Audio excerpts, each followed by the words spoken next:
Será que a matemática prova que Deus existe? Esses dias eu me deparei no meu Instagram com uma notícia que dizia que um cientista de Harvard havia encontrado uma fórmula matemática que provava a existência de Deus. Então eu decidi conversar sobre esse tema aqui com vocês, e o primeiro ponto que eu quero levantar é sobre como as fórmulas matemáticas funcionam. Uma fórmula matemática, ela deve ser extremamente consistente com os tais axiomas. E os axiomas nada mais são do que certas propriedades que são bases da matemática. E tais propriedades não precisam ser provadas, até porque seria impossível construir uma matemática absolutamente do zero.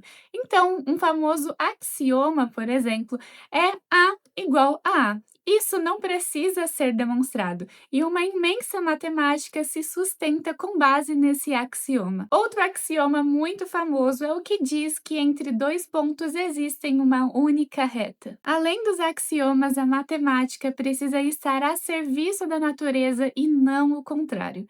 Isso significa dizer que a fórmula matemática precisa refletir aquilo que é observado empiricamente. E mesmo que a matemática, essa fórmula matemática, faça sentido internamente, ou seja, aparentemente esteja correta quando nós olhamos apenas para a sua estrutura interna, ela fazer sentido necessariamente não cria algo no mundo exterior que faça essa fórmula ser válida. Um bom e famoso exemplo disso é a relatividade.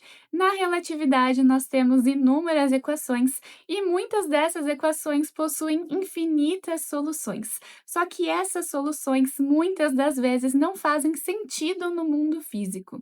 Por exemplo, a equação que previu a existência de buracos negros apresenta outras soluções onde, por exemplo, são interpretadas como possíveis buracos de minhocas ou buracos brancos. Aqui a gente percebe que uma única equação gerou inúmeras soluções, e essas soluções podem ser possíveis no mundo real ou não.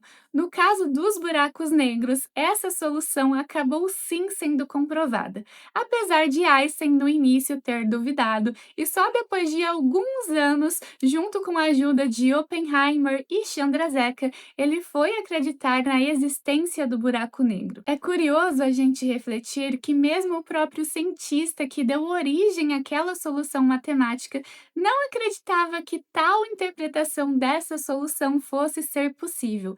Para ele, existiria alguma lei na natureza que impediria a existência de buracos negros.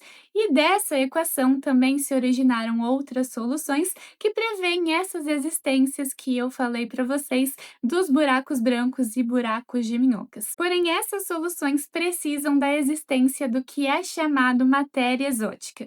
E a matéria exótica é bem diferente da matéria escura e também da antimatéria. A matéria exótica seria também uma matéria que interage gravitacionalmente, porém, ao invés de atrair, ela iria repelir, basicamente uma pressão negativa. E isso seria fundamental para manter estável a existência de buracos de minhoca e buracos brancos. E para quem não sabe o que é um buraco branco, ele seria justamente o oposto do buraco negro. Então, ao invés de atrair tudo, ele iria repelir tudo. E um bom exemplo do que talvez poderia ser um buraco branco é o famoso Big Bang. Mas tanto o buraco de minhoca quanto o buraco branco não possuem evidências observáveis. Então, isso significa dizer que eles são sim coerentes matematicamente, já que eles são soluções das equações da relatividade, mas eles não condizem com o mundo real.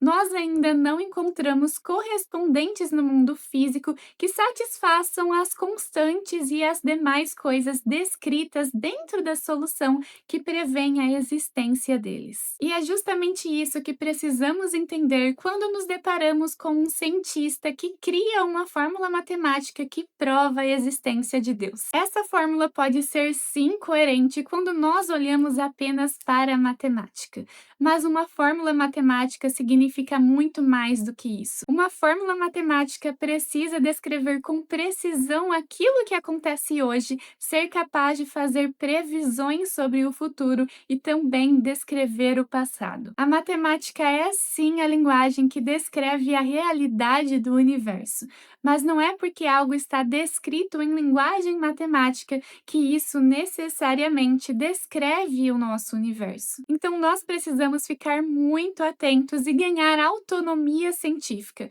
para nós conseguirmos distinguir a matemática que quer nos enganar da matemática que quer nos ensinar. Qualquer pessoa com criatividade suficiente consegue criar constantes que não existem no mundo real e encaixar isso em uma fórmula que, para quem olha de fora e é leigo no assunto, faz todo o sentido. O universo é muito mais do que apenas números. Ele também apresenta leis físicas, e as fórmulas matemáticas estão a serviço dessas leis físicas e não o contrário. E falando um pouquinho de história, não tem como falar de matemática sem falar dos pitagóricos. Os pitagóricos são conhecidos também como os seguidores de Pitágoras. Eles defendiam que a matemática era a linguagem do universo e, consequentemente, a linguagem de Deus. A matemática, então, deveria ser perfeita, assim como Deus, e descrever tudo o que era observado. E os pitagóricos, durante algum tempo, foram sim muito relevantes e colaboraram para muitas questões da matemática. Porém, eles foram deixados de lado quando os números irracionais começaram a aparecer e eles se recusavam a incorporar isso naquela matemática, já que para eles a existência dos números racionais implicava em uma matemática que não fosse perfeita. Isso nos leva a refletir que o universo não é do jeito que nós queremos que ele seja. Ele é do jeito que ele é. E o mais curioso de tudo isso é que nunca na história nós sabemos exatamente como o universo é. Nós sempre estamos expandindo a nossa visão sobre o universo e aprendendo cada vez mais. Por isso, nós não devemos nos apegar a verdades absolutas, nem usar a matemática para provar aquilo que nós queremos que exista. Se você criar uma fórmula matemática que prove a possibilidade de você viajar para o passado, isso não significa que você criou uma máquina do tempo. Da mesma forma, você criar uma fórmula matemática que prove a existência de Deus, você automaticamente não cria Deus. E mais do que isso, as coisas podem se complicar um pouquinho mais quando essas ditas fórmulas matemáticas, que são na verdade uma manipulação da matemática, são utilizadas para manipular pessoas. Hoje eu fico por aqui, mas antes eu gostaria de agradecer todo mundo que apoia o meu trabalho sendo membro aqui do canal e também acompanhando os meus conteúdos.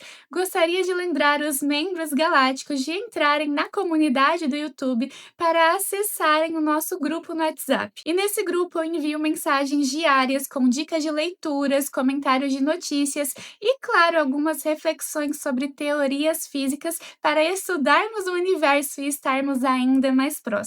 Se você também quer fazer parte desse grupo, é só ser membro galáctico aqui do canal. E é claro que eu estou esperando a sua opinião sobre o tema do vídeo aqui nos comentários e também aguardo a sua inscrição e o seu like. Um beijo e até a próxima!